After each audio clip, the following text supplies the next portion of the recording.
Good morning. How are you? It's been great, hasn't it? I've been blown away by the whole thing. In fact, I'm leaving.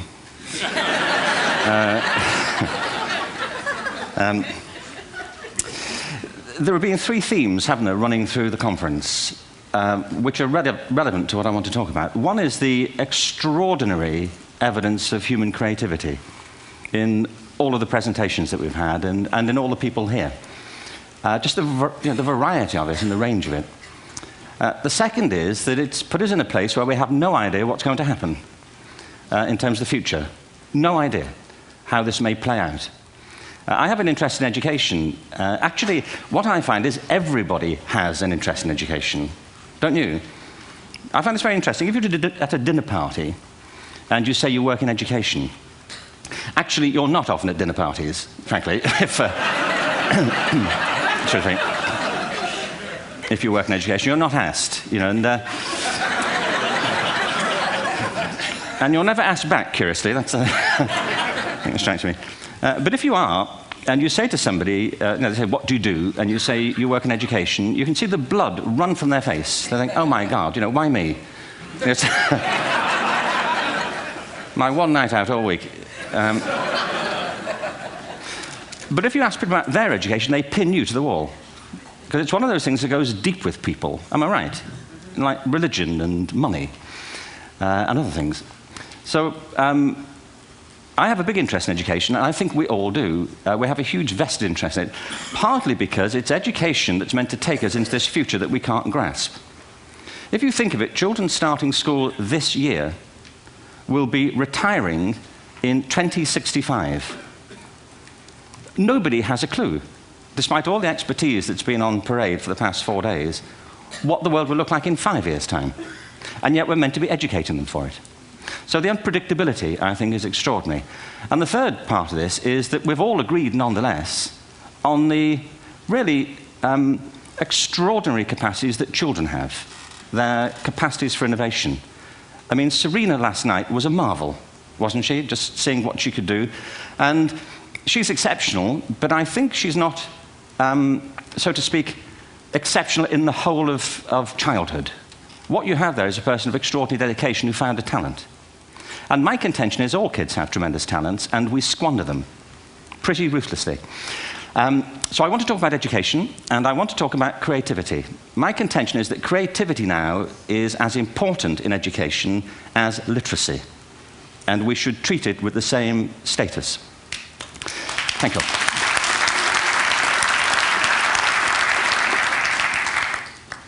That was it, by the way. Thank you very much. So, 15 minutes left. Well, I was born... No,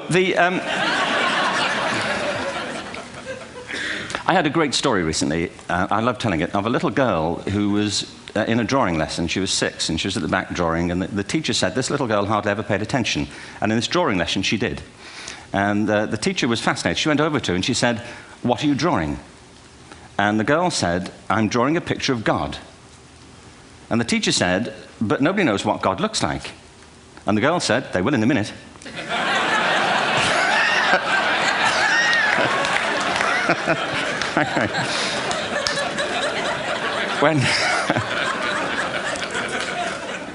When my son was 4 in England, actually he was 4 everywhere, to be honest. I mean,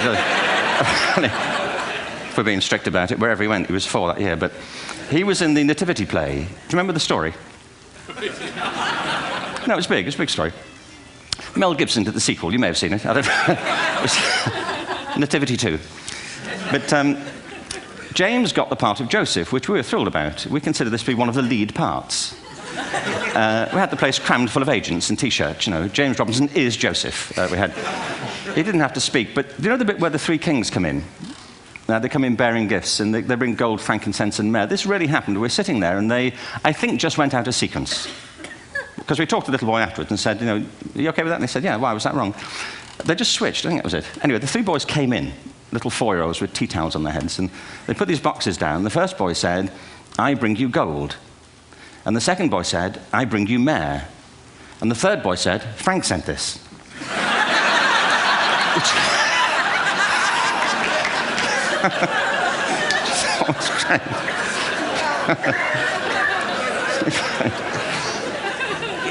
What these things have in common, you see, is that kids will take a chance. If they don't know, they'll have a go. Am I right? They're not frightened of being wrong. Now, I don't mean to say that being wrong is the same thing as being creative. What we do know is, if you're not prepared to be wrong, you'll never come up with anything original. If you're not prepared to be wrong. And by the time they get to be adults, most kids have lost that capacity. They have become frightened of being wrong. And we run our companies this, by the way. We stigmatize mistakes. And we're now running national education systems where mistakes are the worst thing you can make. And the result is that we are educating people out of their creative capacities. Picasso once said this. He said that all children are born artists. The problem is to remain an artist as we grow up. I believe this passionately, that we don't grow into creativity, we grow out of it. Or rather, we get educated out of it. So why is this? I lived in Stratford-on-Avon until about 5 years ago. In fact, we moved from Stratford to Los Angeles. So you can imagine what a seamless transition this was from LA. Actually, we lived in a place called Snitterfield, just outside Stratford, which is where Shakespeare's father was born. Are you struck by a new thought? I was. You don't think of Shakespeare having a father, do you? Do you? Because you don't think of Shakespeare being a child, do you? Shakespeare being 7. I never thought of it. I mean, he was 7 at some point. He was in somebody's English class, wasn't he? Do you understand? Really? How annoying would that be?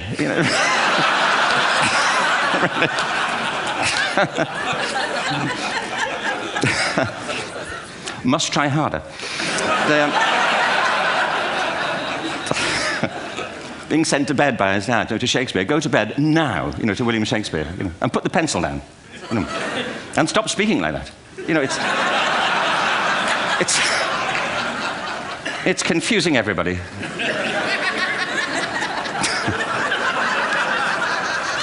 Anyway, we moved from Stratford to Los Angeles, and I just want to say a word about the transition. Actually, my son didn't want to come. I've got 2 kids. He's 21 now, and my daughter's 16. He didn't want to come to Los Angeles. He loved it, but he had a girlfriend in England. This was the love of his life, Sarah. He'd known her for a month. Mind you, they'd had their 4th anniversary by then, because it's a long time when you're 16.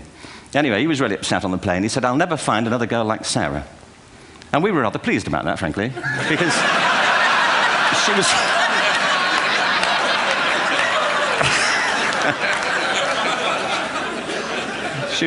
she was the main reason we were leaving the country.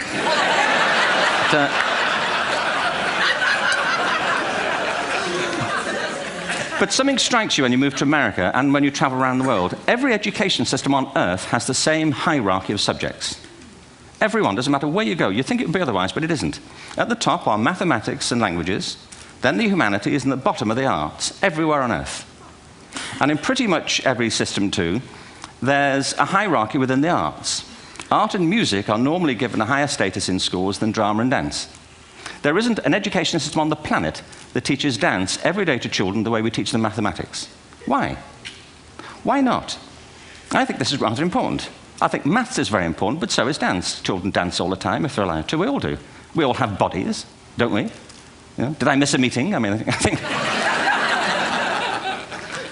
Truthfully, what happens is, as children grow up, we start to educate them progressively from the waist up. And then we focus on their heads, and slightly to one side. If you were to visit education as an alien and say, what's it for, public education, I think you'd have to conclude, if you look at the output, who really succeeds by this, who does everything they should, who gets all the brownie points, who are the winners, I think you'd have to conclude the whole purpose of public education throughout the world is to produce university professors, isn't it? They're the people who come out the top, and I used to be one, so there, And I like university professors, but, we shouldn't hold them up as the high watermark of all human achievement. They're just a form of life. Another form of life. But they're rather curious, and I say this out of affection for them. There's something curious about professors. In my experience, not all of them, but typically, they live in their heads. They live up there, and slightly to one side. They're disembodied, in a kind of literal way. They look upon their body as a form of transport for their heads. It's... Don't they? It's a way of getting their head to meetings.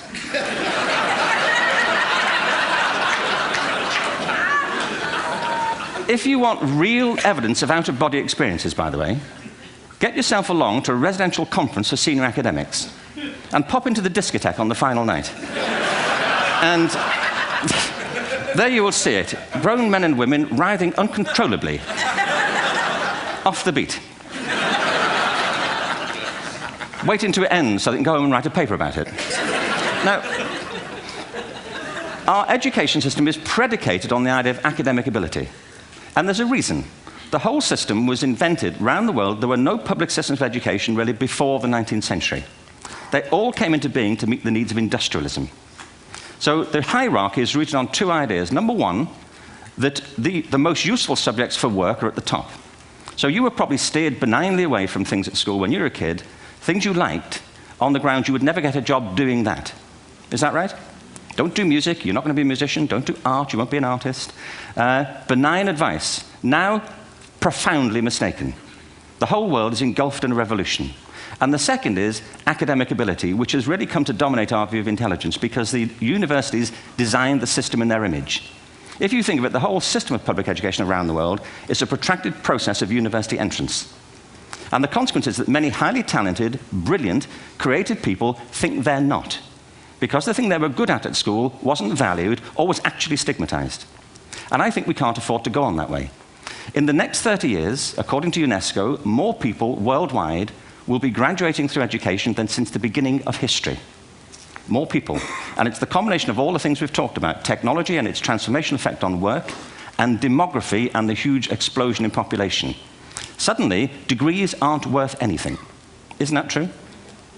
When I was a student, if you had a degree, you had a job. If you didn't have a job, it's because you didn't want one. And I didn't want one, frankly. So, but now, kids with degrees are often heading home to carry on playing video games because you need an MA, where the previous job required a BA, and now you need a PhD for the other. It's a process of academic inflation, and it indicates the whole structure of education is shifting beneath our feet. We need to radically rethink our view of intelligence. We know three things about intelligence. One, it's diverse.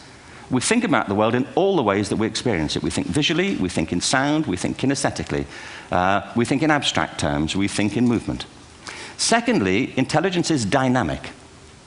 If you look at the interactions of a human brain, as we heard yesterday from a number of presentations, intelligence is wonderfully interactive. The brain isn't divided into compartments. In fact, creativity, which I define as the process of having original ideas that have value, more often than not, comes about through the interaction of different disciplinary ways of seeing things. The brain is intentionally, by the way, there's a shaft of nerves that joins the two halves of the brain called the corpus callosum. It's thicker in women. Following on from Helen yesterday, I think this is probably why women are better at multitasking. Because you are, aren't you? There's a raft of research, but I know it from my personal life. If my wife is cooking a meal at home, which is not often, thankfully, but if she's doing... No, she's good at some things.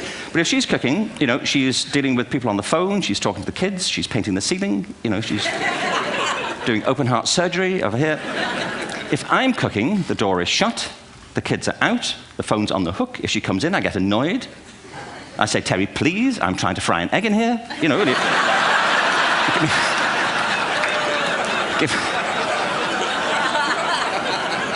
Give me a break. Actually, there was do you know that old philosophical thing? If a tree falls in a forest and nobody hears it, did it happen? Remember that old chestnut? I saw a great T-shirt recently which said, if a man speaks his mind in a forest and no woman hears him, is he still wrong?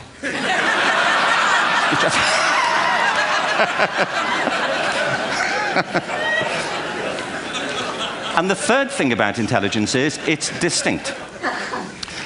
I'm doing a new book at the moment called Epiphany, which is based on a series of interviews with people about how they discovered their talent. I'm fascinated by how people got to be there. It's really prompted by a conversation I had with a wonderful woman who most people have never heard of. She's called Gillian Lynn. Have you heard of her? Some have. She's a choreographer, and everybody knows her work. She did Cats. and Phantom of the Opera. She's wonderful. I used to be on the board of the Royal Ballet in England, as you can see.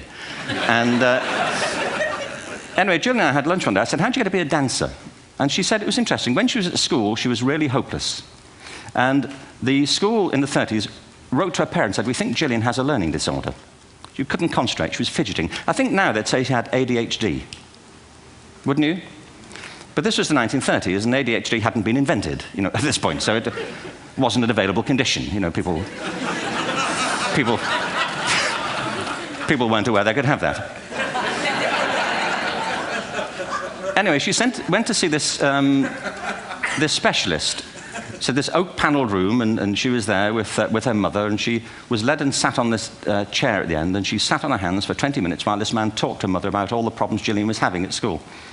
And at the end of it, because she was disturbing people, her homework was always late and so on, little kid of 8, in the end, the doctor went and sat next to Gillian and said, Gillian, I've listened to all these things that your mother's told me. I need to speak to her privately.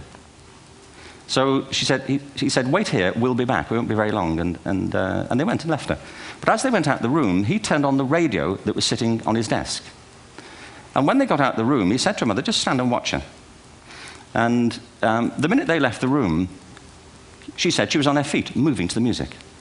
And they watched for a few minutes, and he turned to her mother, and he said, Mrs. Lynn, Gillian isn't sick. She's a dancer. Take her to a dance school. I said, what happened? He said, she did. I can't tell you how wonderful it was. We walked in this room, and it was full of people like me.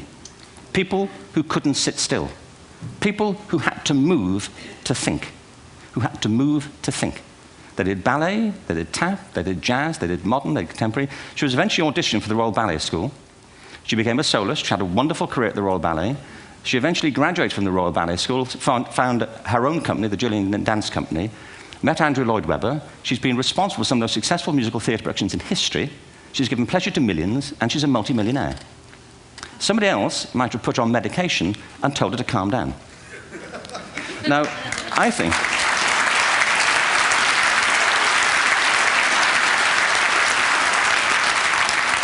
What I think it comes to is this. Al Gore spoke the other night about ecology and the revolution that was triggered by Rachel Carson.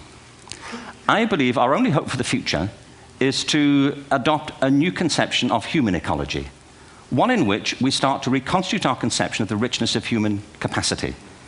Our education system has mined our minds in the way that we've strip-mined the earth for a particular commodity, and for the future, it won't serve us. We have to rethink the fundamental principles on which we're educating our children.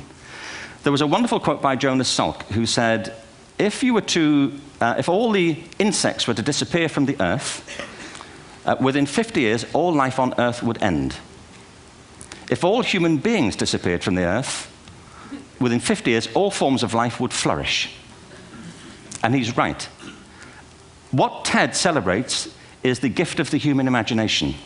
We have to be careful now that we use this gift wisely and that we avert some of the scenarios that we've talked about. And the only way we'll do it is by seeing our creative capacities for the richness they are and seeing our children for the hope that they are. And our task is to educate their whole being so they can face this future. By the way, we may not see this future, but they will. And our job is to help them make something of it. Thank you very much. Bravo. Here.